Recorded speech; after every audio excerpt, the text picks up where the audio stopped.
Hello students, today we will talk about section 44AD. Section 44AD is one of the sections under presumptive taxation scheme. So going by the name, presumptive taxation scheme is a scheme in which the taxable profit of an assessee or taxpayer is presumed by the Income Tax Act, and such taxpayers do not need to maintain their books of accounts in order to get the taxable profit. So presumptive taxation scheme में जो income tax act है वो ऐसे tax payers का जो taxable profit है वो presume कर लेती है, जिसके लिए एक सर्टेन परसेंटेज उन्हें दी जाती है, सो दैट जो कम्बरसम प्रोसीजर है अकाउंट मेकिंग का वो ऐसे ऐसे टैक्स पेयर्स को नहीं करना पड़ता. They get waived of from such cumbersome process of book keeping and accounting. So also it's not like कि जितने भी taxpayers हैं and if they wish to come under this scheme they can easily come. It's not like that. It doesn't work like that. In such a scheme of presumptive taxation scheme, you need to be an eligible taxpayer or assessee in order to avail the benefits of such scheme. So it allows eligible taxpayers only to declare their income at a prescribed percentage of their total turnover. उन ऐसे जो small scale पे business operate कर रहे हैं ऐसे tax payers के लिए स्कीम है जिन जहाँ पे वो अपने टोटल टर्नओवर का कुछ सर्टेन परसेंटेज बता सकते हैं, और उस वो जो परसेंटेज कैलकुलेशन के बाद जो हमारे पास अमाउंट आता है that will be the taxable profit for income tax act.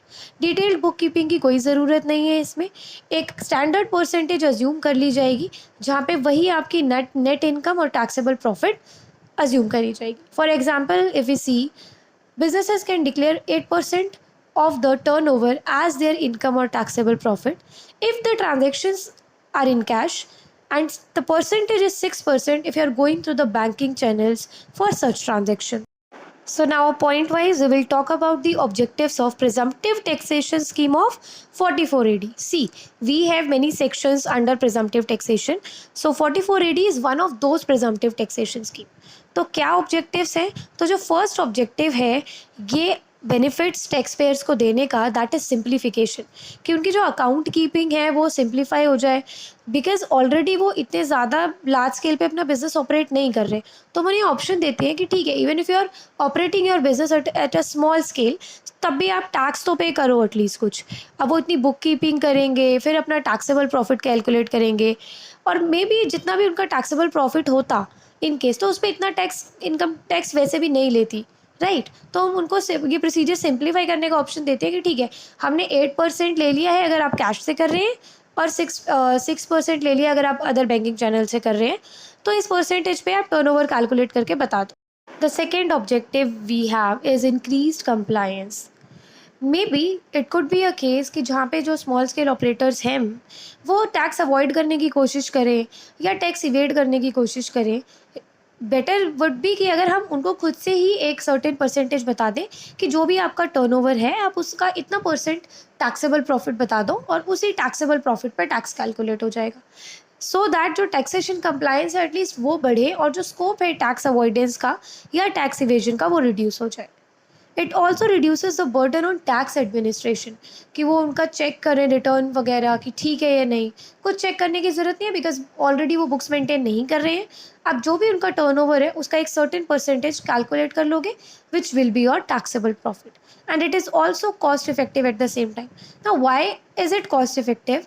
Because जो हमारे स्मॉल स्केल बिजनेस ऑपरेटर्स हैं, because they are not keeping any books of accounts, not maintaining also, so उनकी जो cost है वहाँ पे तो एटलीस्ट कम होगी. so it can be a cost effective strategy for the taxpayers, not for the income tax. As I already mentioned, all the taxpayers are not eligible for this scheme. So we have a list of eligible taxpayers. First is individual taxpayer, HUF and partnership firms, but it excludes LLP. Turnover or gross receipts from the business during the financial year do not exceed rupees 3 crores. So the amount of 3 crores has recently been amended. Earlier it was a different amount. Any business is almost eligible for the presumptive taxation scheme except those specifically excluded by the section. अगर 44AD के section ने खुद से ही कुछ tax payers को exclude किया हुआ eligibility में से, तो of course they would not be considered. The same includes manufacture. अब सेम में जो एक्सक्लूड हैं 44AD में they are now getting mentioned. The same includes manufacturing business, traders, retailers and SSP, small scale providers, who cannot be classified under professional services. So this is the list जहाँ पे 44AD ने इन tax payers को exclude किया हुआ है eligibility list से. Since we have talked about the eligibility of 44AD, now who cannot opt for presumptive taxation scheme under section 44AD? If you are having income in the form of commission or brokerage, professional services or agency business, what are the benefits of section 44AD? See, जो भी points हमारे पास objectives में थे, जो positive थे, they will be now considered as the benefits of section 44AD. For example, ease of return filing हो गया, lower compliance burden है, टैक्स बेनिफिट्स और डिडक्शंस है, और simplification of the tax filing procedures. Also, it is cost effective for the taxpayers, as I already mentioned. Section 44AD gives you a continuity benefit if a taxpayer avails the option of using Section 44AD and continuously declares their income by using this scheme for 5 consecutive years. The income tax department will not scrutinize that block period of income.